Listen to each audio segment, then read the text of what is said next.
Now on to Kawasaki's latest offering, the 10.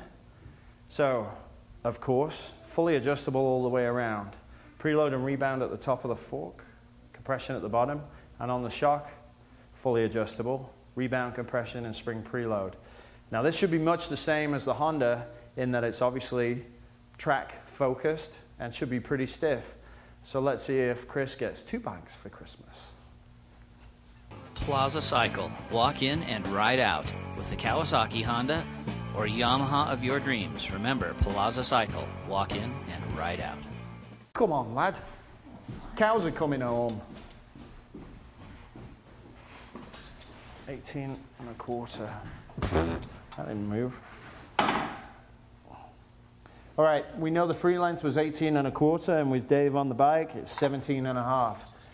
So this is unrideable for Dave at 3/4 of an inch. It's not going to work. So let's see if the front end follows the same theme as the Honda in being stiff as well.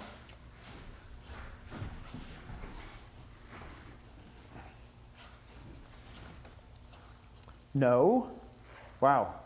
So the front end is actually too soft by 1/2 inch. So strangely enough, we've got a shock that's way too stiff and a front fork spring that's actually too soft. Now with it being 1/2 inch, we can adjust that. But if he's going to do his usual spirited track day riding, this is actually going to be too soft and we'd have to upgrade the springs for him. So that's quite a surprise. We thought normally you'd expect it to be somewhat similar, but in this instance it's not. So Chris is not getting another bike for Christmas. That's bad. That's bad.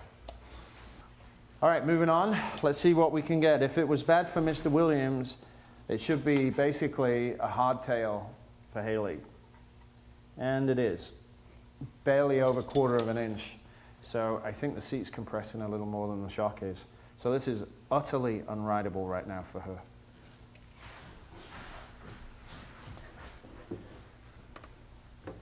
However, we know the front end is soft, so let's check that, and it should work out quite nicely. And indeed it does, right on 3 1/2 inches.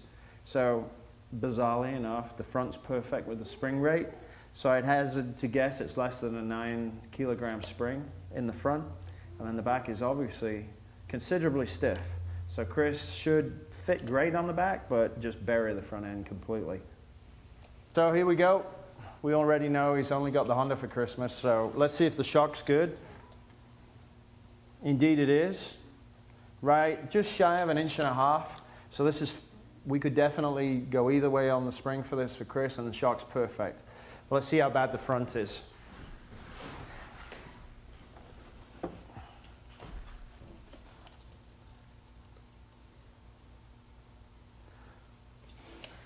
Almost half of the travel's gone, not far off, about 40% just sitting on the bike. So if he was to grab the brakes hard, this would bottom out pretty quickly. So unfortunately for him, these spring rates are completely inadequate, so we'd have to upgrade it. Now the problem with this is when the back is too stiff and the front is too soft, the geometry of the motorcycle or the weight of the motorcycle tends to reside more to the front of the bike. So it rides much lower in the front because it's softer.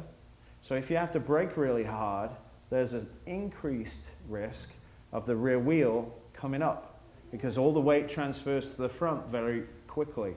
So the overall balance of this chassis, much as with some of the other bikes we've seen, where the back is soft and the front is stiff, is going to cause some handling problems.